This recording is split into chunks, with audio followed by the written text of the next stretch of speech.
ক্লায়েন্টকে যদি access share করতে হয়, গত ক্লাসের আগের ক্লাসে একজন ভাই মেবি অ্যাক্স করেছিলেন যে অ্যাক্সেস আদান প্রদান আমরা কিভাবে করব। সেটা একটু যদি আমরা দেখে নেই, যেমন হচ্ছে সেটিংস থেকে আপনারা হচ্ছে ইউজার নেম সেট করেছিলেন কোথায়? পেজ সেটআপে নাকি, না কোথায় জি ইউজার ম্যাম, পেজ নেমটা সেট সেটআপ। করেছিলাম? পেজ সেটআপে, পেজ সেটআপে যাবেন। এই যে ইউজার নেম আর পেজের নামটা যেখানে চেঞ্জ করে তার ঠিক সেকেন্ড যে অপশনটা আছে পেজ অ্যাক্সেস, এখান থেকে পেজের অ্যাক্সেস আদান প্রদান করা যায় কিভাবে? এখানে যাওয়ার পর দেখেন আমার ফেসবুক প্রোফাইলটা দেখাচ্ছে, বলতেছে আমার কি কি এখানে অ্যাক্সেস আছে। মানে আমি পেজটা ডিলিট করতে পারবো, কন্টেন্ট শেয়ার করতে পারবো, মেসেজ কল এগুলোর ফুল অ্যাক্সেস আমার এখানে আছে। পাশাপাশি এই যে অ্যাডস ইনসাইটস এই বিষয়গুলো আছে। অ্যাডস ইনসাইটস বলতে যেমন হচ্ছে আপনার কন্টেন্ট, মেসেজেস, কলস, কমিউনিটি অ্যাক্টিভিটি, মানে কমেন্ট ডিলিট করা, রিমুভ করা, এই কাজগুলো, এগুলো অর্গানিক মার্কেটিং এর একটা পার্ট। অ্যান্ড অ্যাডসটা হচ্ছে এটা পেইড মার্কেটিং এর একটা সেকশন। তো এই সবগুলারই মানে যতগুলো টাস্ক আছে এই পেজের মধ্যে, অর্গানিক পেইড মানে মার্কেটিং, হোল মার্কেটিং এর জন্য যে অ্যাক্সেস গুলো প্রয়োজন পুরোটাই আছে। ঠিক আছে, এখন আমি এই পেজে যদি আরো কাউকে অ্যাড করতে চাই ফুল পারমিশন দিয়ে, সেটা কিভাবে করব? এবং এখান থেকে তাকে ফুল পারমিশন দিলাম মানে আমার আর তার লেভেলটা সেম হয়ে গেল, মানে এটা অ্যাডমিন অ্যাক্সেস পেজ। হ্যাঁ, এটা হচ্ছে অ্যাডমিন অ্যাক্সেস। দুটো সেকশন থেকে করা যায়, একটা হচ্ছে পিপল উইথ ফেসবুক অ্যাক্সেস, আর একটা people with task access. Task access কখন দেওয়া হয়? যখন হচ্ছে আপনার আন্ডারে কোনো একজন পার্সন কাজ করছে, আপনি তাকে দিয়ে একটা স্পেসিফিক টাস্ক কমপ্লিট করাতে চান, সেই উদ্দেশ্যে যখন কাউকে অ্যাড করেন তখন পিপল উইথ টাস্ক অ্যাক্সেসে যাওয়া হয়। যেমন এই টাস্ক অ্যাক্সেসে যাওয়ার পরে অ্যাড নিউতে যখন যাবেন, নেক্সটে যাওয়ার পরে এখানে তার নাম অথবা ইমেল অ্যাড্রেস, কোন ইমেল অ্যাড্রেস, যে ইমেল অ্যাড্রেস দ্বারা তার ফেসবুকটা সাইন আপ করা আছে, অথবা তার ফেসবুক প্রোফাইলের নেমটা লিখে এখানে সার্চ করতে হবে। ধরেন আমি আমার নামটা সার্চ করলাম, ধরেন আমি এই প্রোফাইলটাতে একটা অ্যাক্সেস দিব। কি অ্যাক্সেস দিব? এই ফারজান আক্তারকে আমি সিলেক্ট করলাম। এই যে এখানে টাস্ক আছে আলাদা আলাদা করা, আমার নামের নিচে সবগুলা টাস্ক দেখাচ্ছিল যেগুলোর অ্যাক্সেস আমার আছে, তার মানে আমার অ্যাডমিন অ্যাক্সেস আছে। আর এখানে দেখেন আমি এই পিপলটাকে এখানে অ্যাড করব কোন কোন কাজ দিয়ে? হয় কন্টেন্টের 1 2 3 4 5টা অ্যাক্সেস আলাদা আলাদা ভাবে দেওয়া যায়। কোনটার কি কাজ এটা আমরা আসলে কাজ করতে করতে শিখে যাব। তারপর আমি আবার একটু বলি, কন্টেন্ট মানে হচ্ছে এখানে বলতেছে কন্টেন্ট ম্যানেজ করা, ডিলিট করা, পোস্ট, স্টোরি দেয়া, এগুলা করা যাবে, আরো কিছু এক্সট্রা করতে পারবে। বাট মেইনলি মেইন টাস্কটা হচ্ছে এই পারপাসে এই লোককে হায়ার করা। এই কন্টেন্টটা বলতে বোঝায় পেজে যে আমরা পোস্ট গুলা পাবলিশ করি সেই কন্টেন্ট ম্যানেজের কথা বলা হচ্ছে। ঠিক আছে, পেজে পোস্ট পাবলিশ দেখেছিলাম আমরা, দ্বারা যে পেজটা দেখেছিলাম, তারপরে ফ্যাব্রি লাইফের পেজ দেখেছিলাম, ওরা ছবি টবি গুলা পোস্ট করছে ওদের প্রোডাক্টের, দেখেছিলাম না?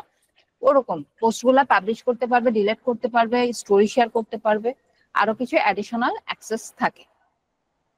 মেসেজ এন্ড কলস মানে আপনার মোবাইলে যে মেসেজ সেকশনটা আছে, এই মেসেজ সেকশন থেকে কি করা যায়?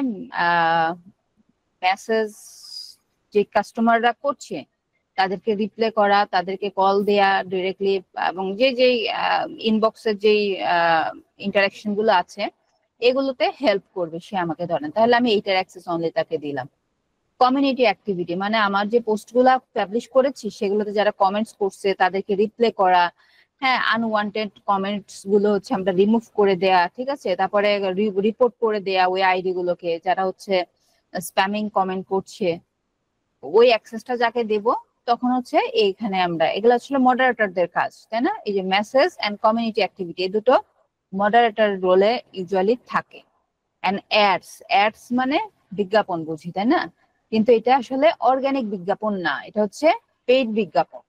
এই কন্টেন্ট মানে হচ্ছে অর্গানিক বিজ্ঞাপন, আর অ্যাডস মানে হচ্ছে পেইড বিজ্ঞাপন। এটাতে হচ্ছে টাকা পয়সা খরচ হয় না, ফেসবুককে পে করতে হবে না। আর অ্যাডস এর মাত্রতে যে বিজ্ঞাপন, এতে ফেসবুকে টাকা পয়সা খরচ করতে হয়। এই অ্যাড সেকশনটা অনলি আমি চাচ্ছি যে সে আমার অ্যাড সেকশনটা ম্যানেজ করুক, তাহলে আমি এই রোলে তাকে দিয়ে দিতে পারি। ইনসাইটস, ইনসাইটস মানে আমাদের যে কোনো প্ল্যাটফর্মে আমরা কাজ করি না কেন, সেটা হোক ফেসবুক, ইনস্টাগ্রাম, পিন্টারেস্ট, যেটাতেই যেন, আর ওয়েবসাইট, প্রত্যেকটা প্ল্যাটফর্মের আপনার হচ্ছে অ্যাক্টিভিটি চেক করার জন্য ইনসাইট একটা সেকশন পাবেন, যেখানে আমাদের অ্যানালাইটিক রিপোর্ট তারা দেয় আমার পেজের অ্যাক্টিভিটির উপর ভিত্তি করে, কোন পোস্টে কেমন এনগেজমেন্ট আসছে, কেমন রিচ হয়েছে, কয়টা কমেন্ট আসছে, এই সকল কিছু আমরা দেখতে পাই। তো আমি চাইলাম যে ইনসাইট দেখতে পাবে এরকম একজনকে আমি এখানে অ্যাসাইন করতে। কেন? কারণ ইনসাইট দেখে অনেক কিছু কি করা যায়, ডিসিশন মেক করা যায়, যে কোন সময় পোস্টটা ভালো পারফর্ম করছে, কোন ধরনের পোস্ট ভালো পারফর্ম করছে, এগুলো সে অ্যানালাইসিস করে আমাকে জানালে, একটা রিপোর্ট তৈরি করে দিল। দেন আমরা ওই বেস্ট টাইমগুলোতে আমরা পোস্টগুলো পাবলিশ করব, আবার এবং হচ্ছে ওই ধরনের যে ধরনের কন্টেন্ট গুলোতে ভালো এনগেজমেন্ট আসতেছে ওই ধরনের কন্টেন্ট করার আমরা চেষ্টা করব। ঠিক আছে, সেই সাথে এই ইনসাইটটা ইউজ করা হয়। দেন গিভ অ্যাক্সেসে ক্লিক করলে তার এখানে ইনভাইটেশন চলে যাবে। ঠিক আছে, আর people with task access same, এই যে অ্যাডে যাবেন নেক্সট সেম ভাবে, দেখেন কোনো পার্থক্য নেই, সেম ভাবে নামটা সিলেক্ট করে দিবেন। দেখেন এই সবগুলো অটোমেটিক্যালি নিয়ে নিয়েছে, জাস্ট এই বাটনটা এনেবল করে দিবেন। গিভ অ্যাক্সেসে ক্লিক করলে কিন্তু তার কাছে ইনভাইটেশন চলে যাবে। এই ইনভাইটেশনটা যাবে হচ্ছে প্রোফাইলে। আমাকে যদি কেউ ইনভাইটেশনটা সেন্ড পাঠায়, এটা আসবে কিন্তু আমার ফেসবুক প্রোফাইল। আমি যখন তাকে পাঠাচ্ছি এটা কিন্তু তার ফেসবুক প্রোফাইল, এটা তার প্রোফাইলের এই যে এরকম নোটিফিকেশন বার থাকে না, এখানে গেলে সে দেখতে পাবে যে আমরা লাইক দেখাবে যে ফারজানা শারমিন ইনভাইটেড ইউ এই যে পেজে, এবং পেজের কোন কোন অ্যাক্সেসে সেই অ্যাক্সেস নামগুলো লেখা থাকে। তো এখান থেকে ইনভাইটেশন পাঠাতে পারেন। দেন ক্লায়েন্টকে এখান থেকে আপনি ফুল কন্ট্রোল দিয়ে দিবেন, বা আপনার বিজনেসটা যদি অন্য কেউ পরিচালনা করে তাকে কিছু লিমিটেড অ্যাক্সেস দিয়ে এখানে অ্যাসাইন করার সুযোগ আছে আপনার। ঠিক আছে।